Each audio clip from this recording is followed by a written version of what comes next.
a child is due, then the midwives arise. And I speak not only of women, but also of the policymakers with the soul. Teachers who are the priests and the priestess in disguise. The economists who can read dreams. The warriors who remember to be gentle with the women and the children. This generation must birth a different kind of leadership. No longer should our leaders be shaped by foreign handbooks. No longer should our villages be managed by franchises.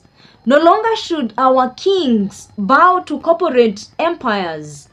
The future of Africa will not be balanced on the spreadsheets of outsiders. It will be carried in the wombs of those who remember the covenant. We are not just looking for leaders who are better. We are calling forth the leaders who are awake, those who can see, because when the policy is divorced from the prophecy, people perish. But when the law and the spirit walk hand in hand, kingdoms are born from dust. Looking again at Burkina Faso, do not see the surface level. See the heartbeat beneath it. This is an ancient intelligence rising there. A fire not taught in school. A code that is not understood by the colonizers. A language written in the stones beneath their feet. This is not chaos. This is the contractions before the delivery. The West will call it instability, but the ancestors call it labor pains. And there are more to come in Niger, in Mali, in Congo, in Uganda, in the inner chambers of Kenya, and in South Africa. Wherever people begin to remember their worth, the earth begins to shake. This is not just politics. This is the prophecy in motion. Let us speak now of fear, because this is something that has been weaponized against the African mind for centuries now. Many of you are taught to be afraid of your very own history. You like the story they told you. You fear the story you can find out if you started researching. So you never research anyway. To be suspicious of your grandmother's prayer is stupidity. To be ashamed of the drum. To doubt the voice of the one who wakes you up at 3 a.m. with the fire in his breath. But to remember is this. To remember is actually to remember that the Bible begins in Africa. Before Jerusalem was there was Eden. Before Paul was there was Moses. Raised here in Africa. Before Rome, there was Egypt. And not all that was done in these places was evil, by the way. We do not follow demons. We do not come from a lineage of demons. We follow a memory, an ancient thought that was there before time. You are taught the old ways were cast, but it is not your ancestors who enslaved nations. It is not your grandmother who colonized minds or still oppressing its subject. It is not us. But we need to stop letting ourselves be used as doormats. Do not let them shame you anymore out of your inheritance. To walk with the ancestors is not to abandon Elohim. It's like talking about Abraham, about Sarah, about those two are ancestors. They existed for real.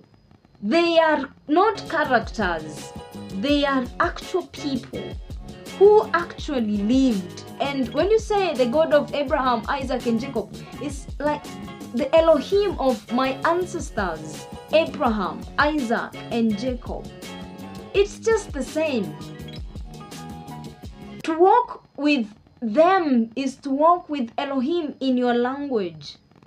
To educate the soul is the act of spiritual rebellion against the lies that have been sold for centuries too, against the miseducation that has been forced and choked down our throats, against the lie that we are only here to prove our utility, against the systems that grade your minds but forget your spirit, against the colonial theology that presses obedience but fears originality.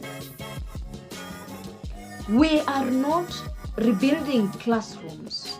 We are resurrecting the temples. Every child is not just a student. They are also a story, a prophecy dressed in skin, a vibration of the divine intention.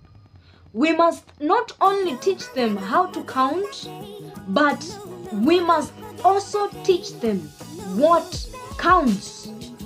To know the land, not only to own it. To know themselves, not only their names. To know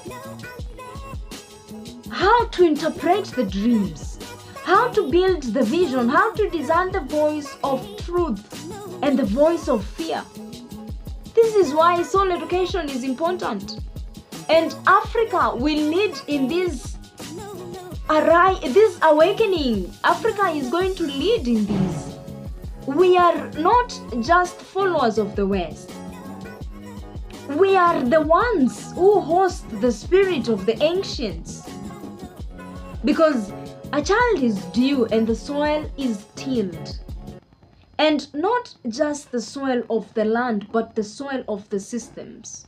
We must uproot the education that rewards memorization but punishes curiosity. Churches that teach to fear your ancestors but ignore the corruption in the country. The systems that are indecent. Politics that divide tribes and claim unity. Economies that export potential and import dependency, and plant in their place systems that encourage remembrance and remembering. Leaders that serve. Homes that heal. The child is not just watching.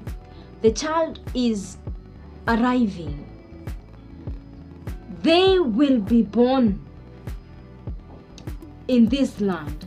And the question is, will they be born into the ruins of our fears or into the temples of our obedience to the vision? The hour is late, but the womb is still open. Let this be our change. We are not here to escape the fire. We are here to become it. Not to mimic the West, but to resurrect our own roots. Not to fear the ancestors, but to walk in their baraka. Not to repeat the mistakes of the broken fathers and the silenced mothers, but to restore the dance of the sun and the moon, the seed and the womb. Because a child is due in Africa. And this time,